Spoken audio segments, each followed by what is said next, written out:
Hello friends, welcome back to my channel Foundation Physics FP. As you all know that we are doing a pre-foundation series, तो बहुत ही interesting series है और इसमें हम physics के chapters को cover कर रहे हैं एंड क्लास 6 से हमने इसको स्टार्ट किया है और क्लास 6 का हमारा एक चैप्टर बचता है। तो आज हम जो डिस्कस करने वाले हैं वो इलेक्ट्रिसिटी का जो लास्ट कंसेप्ट बचता है अकॉर्डिंग टू क्लास 6 उसको डिस्कस करेंगे। जैसे कि आपने प्रीवियस वीडियोस में देखा कि जो wires है, okay, the wires are made up of the conductors and let me show you a wire. जैसे I have this piece of wire, तो इस piece of wire में क्या है कि आप इसको देखो अगर मैं करंट के पास आउट करने की बात करूँ, आपने देखा था कि हमारे पास एक सेल होता है, बैटरी होती है, बल्ब होता है, वो सारी चीज़ें होती है। बट अगर मैं इस वायर के अकॉर्डिंग बात करता हूँ तो वायर में से जो करंट है वो इस अंदर वाले मटेरियल से पास आउट हो गई। ये एक सिल्वर वायर है, ओके। इसके ऊपर वाली जो ये कवरिंग है अदर मेटल की है और ये अदर मेटल है। तो दैट मीन्स अगर आप इस वाले पार्ट में यानी जो वायर ये आपको भी दिखाई दे रही है नेकेड वायर, इसको अगर आप कनेक्ट कर देते हो इलेक्ट्रिसिटी से then current start flowing through it. और अगर आप इसको यहाँ से होल्ड करोगे और करंट के साथ आपने इसको टच किया हो तो that means it will give you the electric shock. और अगर आप इस कवर्ड पार्ट को इलेक्ट्रिसिटी के साथ कांटेक्ट में लाते हैं इसके ऊपर कोई इफेक्ट प्रोड्यूस नहीं होता है। सो दैट मीन्स ये दो अलग अलग चीज़ें, इनको हम फिजिक्स में क्या कहते हैं, इनको एक को हम बोलते हैं कंडक्टर एंड द इंसुलेटर। तो आज की जो वीडियो होने वाली है, आज हम यही डिस्कस करने वाले हैं what are conductors, what are insulators and what are the uses of conductors, what are the uses of insulators. बहुत ही इंफॉर्मेटिव वीडियो होने वाली है, so don't miss the end, last तक देखना। एंड वन मोर थिंग, अगर आपको videos अच्छी लगती है then like share and subscribe. अच्छा, तो चलो स्टार्ट करते हैं अबाउट द कंडक्टर की कंडक्टर है क्या।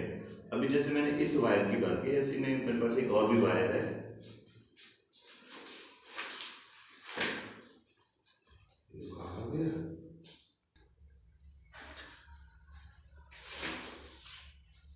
This one is an another wire. तो इस वायर में आप देखोगे कि अभी देखो इस वायर में जैसे ही आप करंट के साथ कनेक्ट करते हो तो आप इसको कहीं से होल्ड ऑन कर सकते हो, इससे आपको कोई इफेक्ट प्रोड्यूस नहीं हो, कोई करंट आपको कोई शॉक नहीं लगेगा।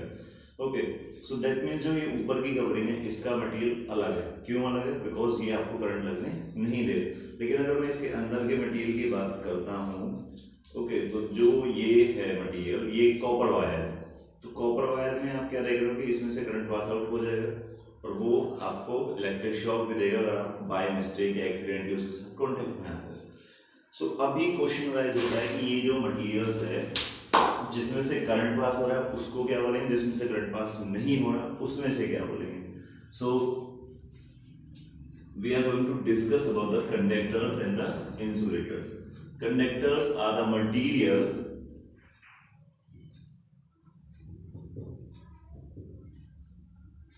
by which current can pass easily। कि ऐसा कोई भी मटेरियल जिसके अंदर से आपका करंट पास हो सके उसको हम बोलेंगे कंडक्टर। Is that clear? कि अगर किसी भी ऑब्जेक्ट के अंदर से, किसी भी मटेरियल के अंदर से करंट पास हो रहा था तो उसको बोलते हैं हम conductors. Okay, example copper, aluminium, zinc, iron, nickel etcetera, बहुत सारे मटेरियल। आपके पास अप्रोक्सीमेटली 89-90 मेटल्स। वो मेटल्स जो है, metals are good conductor of electricity. इसके साथ साथ जो ग्रेफाइट होता है that is also a good conductor of electricity. That is इसमें से करंट पास आउट हो सकता है without any problem. So that's why these materials are known as the conductors. अब हम डिस्कस कर लेते हैं about the insulators। Insulators क्या है? So insulators are the materials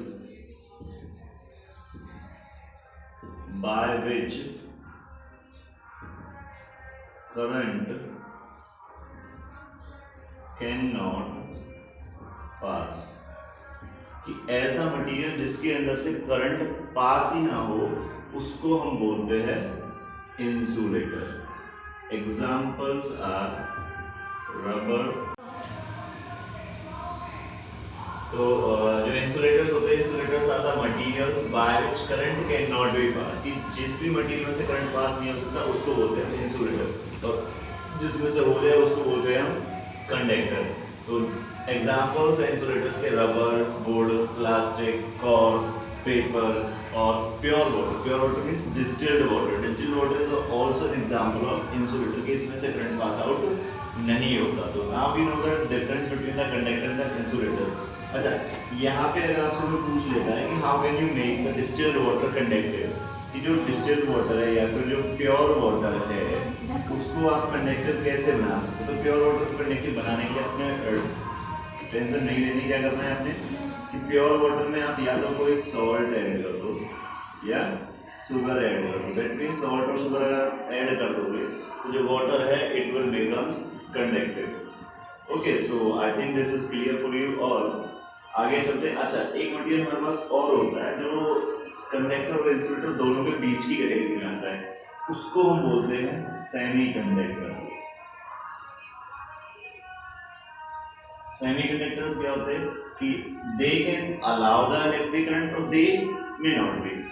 situation पे डिपेंड करता है कि कभी तो वो एज अ कंडक्टर बिहेव करेंगे और कभी वो एज अ इंसुलेटर बिहेव करेंगे, तो इन्हें बोलेंगे हम सेमी कंडक्टर्स।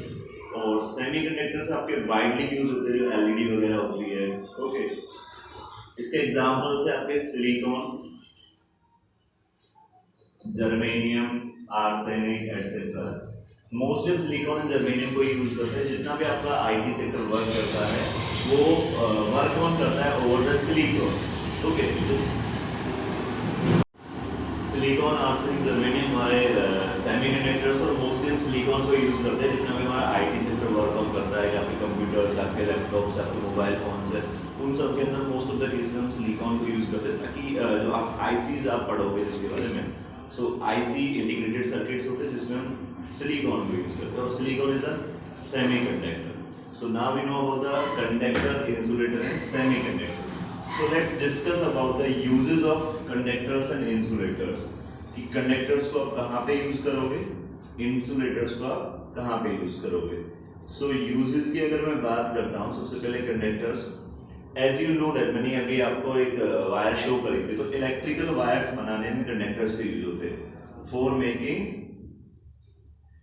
इलेक्ट्रिकल वायर्स या कंडक्टिंग वायर्स, सबसे बड़ा यूज है। ओके,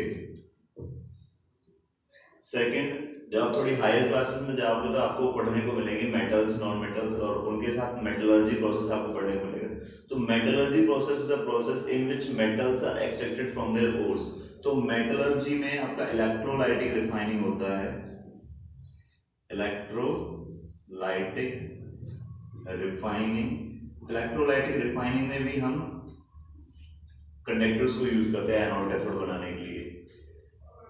इलेक्ट्रोप्लेटिंग जो प्रोसेस है उसमें भी आप कंडक्टर्स को यूज करते हो। ओके, और भी बहुत सारी चीजें हैं।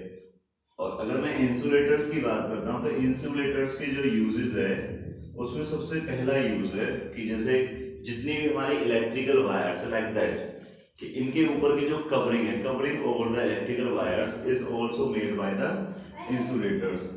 So for covering electric wires,